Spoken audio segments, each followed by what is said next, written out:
முயற்சிகள் வெல்லும் சேனல். வணக்கம். இன்றைக்கி நம்ம ஒரு சுவையான ஹெல்த்தான நெல்லிக்காய் சட்னி வந்து எப்படி செய்யலாங்கிறத பார்க்கலாம் வாங்க. அதுக்கு தேவையான பொருட்கள் நம்ம பார்க்கலாம். பெரிய நெல்லிக்காய் ஒரு 6 நெல்லிக்காய் வந்து எடுத்துக்கோங்க. இது வந்து உளுந்து வந்து ஒரு 2 டேபிள் ஸ்பூன் எடுத்துக்கோங்க. மிளகாய் வந்து உங்களுக்கு எவ்வளோ காரம் தேவையோ அந்த அளவுக்கு வந்து மிளகாய் எடுத்துக்கோங்க. புளியும் அந்த நெல்லிக்காய் சைஸே வந்து புளி வந்து எடுத்துக்கோங்க.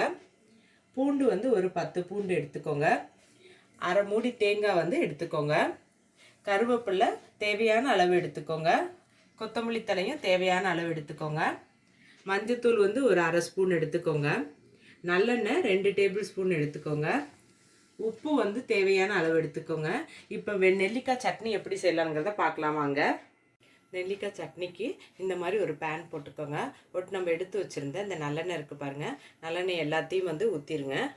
ஊற்றிட்டு இதில் வந்து உளுந்து வச்சுருந்தேன் பாருங்கள், இந்த உளுந்தை வந்து இதில் சேர்த்துக்கோங்க. கொஞ்சம் செவக்க வந்து வறுத்துக்கோங்க. நான் வறுத்துட்டு காட்டுறேன். அது நம்ம உளுந்து போட்டிருந்தோம் பாருங்கள், அது இந்த அளவுக்கு வந்து நீங்கள் செவக்க வந்து வறுத்துக்கோங்க. இப்போ வந்து நெல்லிக்காய் எடுத்துருந்தேன் பாருங்கள், இந்த நெல்லிக்காயோட கொட்டையெல்லாம் வந்து நான் வந்து எடுத்துக்கிட்டேன். இப்போ எடுத்து காட்டுறேன் பாருங்கள். இந்த பாருங்கள், உள்ளே இருக்க அந்த கொட்டையை வந்து எடுத்துருங்க. இப்போ இந்த நெல்லிக்காய் வந்து இதில் சேர்த்துக்குவோம். அப்புறம் பூண்டு எடுத்துருந்தோம் பாருங்கள், இந்த பூண்டையும் வந்து இதோட சேர்த்துக்கோங்க. மிளகாய் புளி இதையும் இதோட சேர்த்துக்கோங்க. மஞ்சத்தூள் எடுத்துருந்தோம், மஞ்சத்தூள் இதோட சேர்த்துக்கோங்க.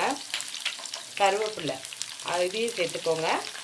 அப்புறம் உப்பு எடுத்துருந்தோம் பாருங்கள், இந்த உப்பையும் இதோட சேர்த்துக்கோங்க.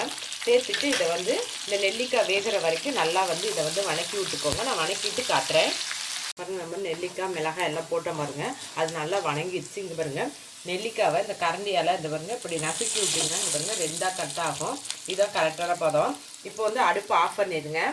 பண்ணிவிட்டு அதுக்கப்புறமா என்ன பண்ணுங்கள், கொத்தமல்லி தலை வச்சுருந்தேன் பாருங்கள், அது தேங்காய் எடுத்துருந்தேன் பாருங்கள், அந்த தேங்காய் இது எல்லாத்தையும் இதிலே போட்டுருங்க. இது நல்லா ஆறினதுக்கப்புறம் மிக்ஸி ஜாரில் அரைக்கணும். நான் அடுத்தது அதை காட்டுறேன் பாருங்கள். நம்ம நெல்லிக்காய் சட்னிக்கு வந்து வணக்கி வச்சேன் பாருங்கள், அது எல்லாத்தையுமே ஆறிடுச்சு. ஆறினோடனே மிக்ஸி ஜாரில் போட்டுக்கிட்டேன். இதில் கொஞ்சோண்டு மட்டும் தண்ணி ஊற்றிக்கிட்டு இதை நைஸாக அரைச்சிக்கோங்க.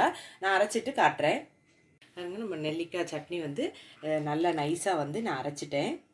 ஒரு சுவையான டேஸ்ட்டான நெல்லிக்காய் சட்னி வந்து நமக்கு ரெடி ஆகிடுச்சு. இந்த வீடியோவை பாருங்கள். இந்த வீடியோ உங்களுக்கு பிடிச்சிருந்துச்சுன்னா லைக் பண்ணுங்கள், ஷேர் பண்ணுங்கள். உங்கள் முயற்சிகள் வெல்லும் சேனலுக்கு சப்ஸ்கிரைப் பண்ணுங்கள். நன்றி.